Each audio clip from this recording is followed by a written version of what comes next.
7 मई 2025 को पहलगाम में धर्म पूछकर 26 बेगुनाह लोगों की हत्या करने वाले आतंकी जब पाकिस्तान की जमीन पर अपने ठिकानों में आराम से सो रहे थे, तब उन्हें बिल्कुल अंदाजा नहीं था कि ये रात उनके लिए आखिरी साबित होने वाली है।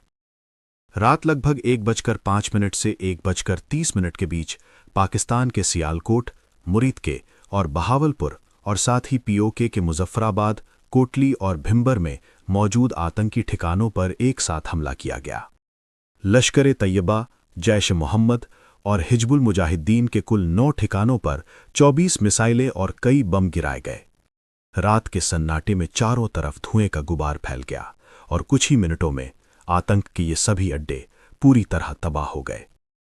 ये कार्यवाही भारत की तरफ से उन आतंकियों और उनके हैंडलर्स के खिलाफ थी जो पाकिस्तान में छिपकर भारत में मासूम लोगों को मारते रहे हैं। इस मिशन को ऑपरेशन सिंदूर नाम दिया गया।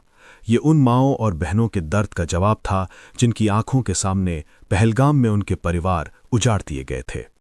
ऑपरेशन सिंदूर को आतंकवाद के खिलाफ भारत की अब तक की सबसे बड़ी मिलिट्री एक्शन माना जा रहा है।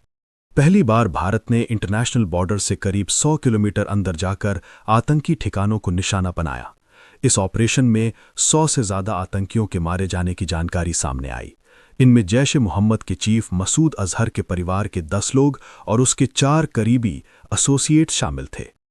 यह हमला इतना जोरदार था कि सैकड़ों बेगुनाह लोगों की मौत का जिम्मेदार मसूद अजहर खुद टूट गया और ये कहते हुए सुना गया कि काश वो भी इस हमले में मारा गया होता। अब सवाल ये था कि भारत ने पाकिस्तान के अंदर इतना बड़ा ऑपरेशन कैसे किया, इसकी प्लानिंग कैसे हुई। आतंकी ठिकाने तबाह होने के बाद पाकिस्तान ने घबराकर भारत के सिविलियन एरियाज और मिलिट्री साइट्स को नुकसान पहुंचाने की कोशिश की, लेकिन वो इसमें पूरी तरह नाकाम रहा।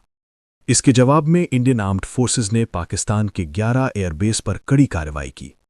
पहलगाम हमले को अंजाम देने वाले 4 आतंकी हमले के बाद जंगलों में भाग गए, लेकिन भारत ने साफ कहा कि इस हमले के जिम्मेदार लोगों और इसकी साजिश रचने वालों को उनकी सोच से भी बड़ी सजा दी जाएगी। ये एक बेहद प्रिसाइज और जॉइंट मिलिट्री ऑपरेशन था जिसका मकसद सिर्फ पहलगाम हमले के विक्टिम्स को जस्टिस दिलाना था।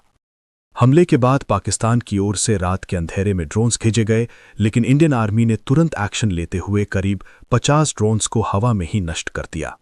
इसी दौरान लाहौर में मौजूद पाकिस्तान का एयर डिफेंस रडार और डिफेंस सिस्टम भी इंडियन फोर्सेस की कार्रवाई में पूरी तरह न्यूट्रलाइज कर दिया गया। इस पूरी कहानी की शुरुआत 22 अप्रैल 2025 से होती है, जब पाकिस्तान के आतंकी संगठन लश्कर-ए-तैयबा से जुड़े उसके फ्रंट ग्रुप TRF के आतंकियों ने पहलगाम की बैसरन घाटी को दहशत में बदल दिया। आतंकियों ने वहां मौजूद लोगों से उनका धर्म पूछा और जैसे ही किसी ने खुद को हिंदू बताया, उसे गोली मार दी गई। इस तरह सिर्फ धर्म के आधार पर पहलगाम का हमला पिछले सभी हमलों से अलग था। इस बार आतंकियों ने इंसानियत की हर सीमा पार कर दी थी।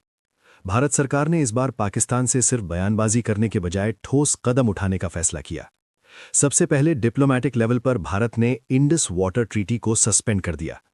इसके अलावा अटारी चेकपोस्ट को बंद किया गया, वीजा रद्द किए गए और पाकिस्तान के सेलिब्रिटीज, क्रिकेटर्स और मीडिया हाउस के सोशल मीडिया अकाउंट्स को भारत में बैन कर दिया गया। OTT प्लेटफॉर्म से भी सभी पाकिस्तानी फिल्में और शोज हटाने का आदेश दिया गया। 19 अप्रैल को दिल्ली में एक हाई लेवल मीटिंग हुई जिसमें प्रधानमंत्री नरेंद्र मोदी, NSA अजीत डोभाल और तीनों सेनाओं के प्रमुख मौजूद थे। PM मोदी ने साफ कहा कि आतंकवाद को खत्म करने के लिए सेना जो जरूरी समझे वो कदम उठाए।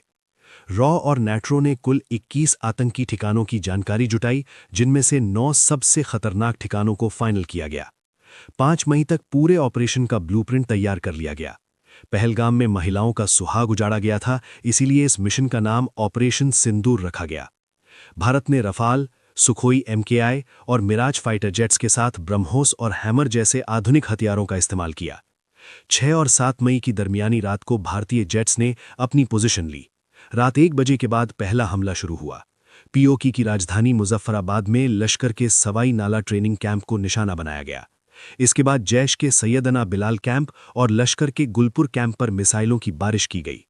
पाकिस्तान के अंदर सियालकोट में जैश के सरजाल कैंप और हिजबुल के महमूना जोया कैंप को तबाह कर दिया गया। इसके बाद मुरीदके में लश्कर के सबसे बड़े अड्डे मरकजी तैयबा को मिट्टी में मिला दिया गया। सबसे आखिरी और बड़ा निशाना बहावलपुर में जैश का हेडक्वार्टर मरकज़े सुभान अल्लाह था। भारत ने यहां ब्रह्मोस मिसाइल दागी, जिससे जैश के टॉप कमांडर्स और मसूद अजहर के रिश्तेदार मारे गए। 7 मई की दोपहर को भारत सरकार ने प्रेस कॉन्फ्रेंस की। इसमें विंग कमांडर वयोमिका सिंह और कर्नल सोफिया कुरैशी ने ऑपरेशन की सफलता की जानकारी दी। एक हिंदू और एक मुस्लिम महिला अधिकारी को सामने लाकर भारत ने दुनिया को अपनी एकजुटता का संदेश दिया। भारत ने पाकिस्तान को स्पष्ट चेतावनी दी कि वो अपनी सुरक्षा से कभी समझौता नहीं करेगा और अगर कोई आंख उठाकर देखेगा तो उसका जवाब उसी भाषा में दिया जाएगा।